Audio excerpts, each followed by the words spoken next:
دي هي ارخص عربيه زيكر انت ممكن تشتريها في مصر، وكمان بدون فوائد. زيكر اكس نسخه الوكيل.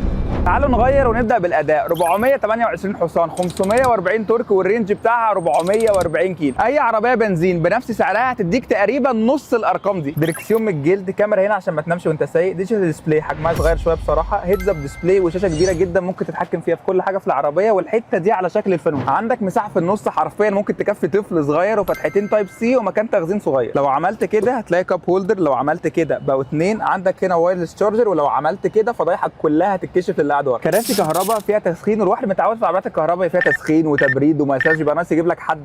يلا، رغم ان العربيه من بره ده مش كبيره قوي، بس المساحات جوه مقبوله، وعندك مخرج تايب سي ومخرج يو اس بي، مسند فيه كاب هولدرز، والباب بيفتح بدوس الزرار. وكعاده العربيات الكهرباء عندك ازاز بانوراما كبير قوي بس مش بيفتح، ومكان النضاره روش جدا. العربيه فيها 10 سنسورات و5 كاميرات، وفيها كل وسائل الامان، عشان كده دخلت اليورو انكاب وجابت 5 نجوم. اللي يقول لك العربيات الصينيه ما فيهاش امان ابعتها له. الشنطه كهرباء وبتفتح من هنا، ومساحتها 360 لتر، مقبوله. فمن غير ما اطول عليك، قول طول يا ابو الصفاصيف، عشان العربيه دي وكيل فمديك 8 سنين ضمان على البطاريه و5 سنين على العربيه كلها. وعلشان دي من ليسي تقدر تشتريها ب 50% مقدم وقسط على سنتين بدون فوائد، وتقدر تزورهم اي فرع في العجوزه، زايد، القطاميه او النزهه.